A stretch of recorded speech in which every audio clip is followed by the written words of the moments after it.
US inflation rose in June, driving down expectations for a Fed rate cut next month. Trump announces a string of trade deals and extensions, but not for India. And the Bank of Japan holds, but sees higher inflation. That's coming up in our 5 Things in 5 Minutes on Friday, August the 1st. And then in our deep dive interview, ANZ's Dhiraj looks at how the lack of a US trade deal for India will affect its economy. There have been several points of contention from an India side. Important one has been US wanting market access in some key sectors such as agriculture and food. But first, in 5 and 5 with ANZ, data out overnight showed US core personal consumption expenditure inflation, that's PCE inflation, the stuff the Fed really cares about, rose to 0.3% in the month of June from 0.2% in May. The May figure was actually revised up from 0.1%. Price increases are now coming through from tariffs, and markets reacted by reducing their expectations the Fed will cut next month. The key now is US non-farm payrolls data tonight, says ANZ economist in London, Bansi Madhavani. The focus is on the incoming labour market reports and subsequent inflation reports. If the labour market were to show signs of weaknesses or vulnerability, the FOMC has indicated that it stands ready to act. So on those bases, we think that the September rate cut still very much remains on the table. Financial markets seem less convinced. Currently, markets are pricing only 40% odds of a 25 basis point rate cut at the September meeting. And for the full year, markets are pricing just about 35 basis points of rate cuts. As of 4 a.m. Sydney Melbourne time, the S&P 500 was down 0.1% and the Nasdaq was up 0.1%. The S&P 500 gave up early gains after Donald Trump sent letters to the big pharmaceutical companies demanding price cuts. The US 10-year Treasury yield was down 2 basis points to 4.35%. Gold was trading down 0.1%, $3,349 an ounce, while West Texas oil futures were down 1.1% at $69.17 US a barrel. The US dollar index was trading up 0.2%. That meant the Aussie dollar was down 0.1% at 64.30 US cents, and the Kiwi was flat at 58.93 US cents. Number 2, the Bank of Japan held rates at 0.5% yesterday, as expected. ANZ FX analyst Felix Ryan says the Bank of Japan lifted its short-term inflation forecasts, although there was a question of what that meant for policy. When we think about the commentary from a number of Bank of Japan board members, the overall, I suppose, conclusion has been that the bank will raise interest rates further if those forecasts are met,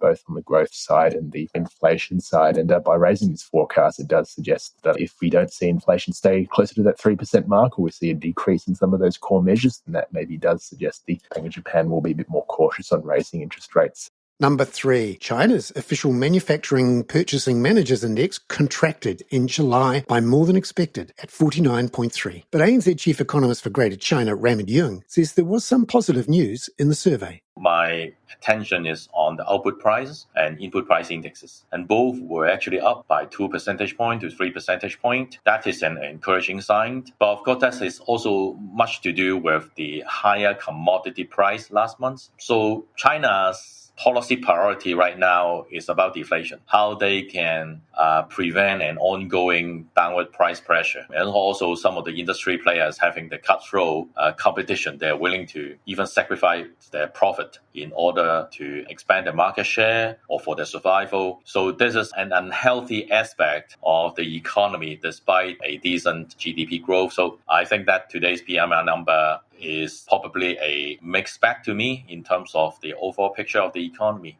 Number 4, a raft of Australian data came out yesterday. Retail sales surged 1.2% in the June quarter after a 0.5% rise in the March quarter. Meanwhile, dwelling consents lifted 11.9%, and credit data for June was also strong, says ANZ economist Maddie Dunk. If I look at some of the subcategories, housing, it was the strongest quarterly print since 2022, but other personal credit was the one that really stood out. So that was up 1.4% in the quarter. And that's the strongest number that we've had since 2010. So a bit of a surprise given that generally people don't use credit cards as much anymore. So we haven't seen that reliance on personal credit that we've seen in the past. Number 5, South Korea secured a US trade deal with only a 15% tariff, including on cars. ANZ economist Crystal Tan says avoiding what could have been a 25% car tariff was critical. This is important because the auto sector and related parts account for more than a third of Korea's export basket to the US. So securing this reduction to a 15% rate will align it with the terms that Japan and the EU received. Now, this deal also means that the overall effective US tariff rate Korean exporters face will fall from currently implemented levels. So we're going to see a reduction in near-term trade headwinds. In exchange, South Korea is making some hefty commitments, including purchasing $100 billion worth of US energy products and also investing $350 billion in the US. We're still waiting on more details in terms of the timeline and also the funding mix. Crystal Tan there. Now, in our deep dive interview, ANZ economist Dhiraj analyses the economic implications of the 25% tariff set to be applied to Indian exports to the US. Very unexpected. I mean, there was, of course, the chatter about India not being able to reach the trade deal with the US in the given time frame, that is before the 1st of August. But this was quite severe from that viewpoint that President Trump announced 25% blanket tariffs on India, plus penalty. Penalty apparently for India's military and energy purchases from the US, although it remains unclear what the penalty would really entail. But even at 25% of tariff, we are sort of back to the Liberation Day assessment because the reciprocal tariffs announced on 2nd April were 26%, so not much higher from where they are currently. The announcement precisely was that, the higher tariffs of 25% plus penalty will kick in for India from the 1st of August, which clearly means that India and the US are nowhere close to a deal yet. Now, India has switched, I guess, from being considered a frontrunner in these trade talks around the world to now having a penalty levied and potentially a deal being pushed out. So how has this come about, do you think, in these negotiations? I think there have been several points of contention in terms of the deal discussions. And I think from an India side, important one has been US wanting market access in some key sectors such as agriculture and food, where India thinks it's absolutely imperative to ensure national food security. And they have not been willing to stand down on those points. So India is not willing to concede to the US request for greater market access in these key, strategically important, macro important,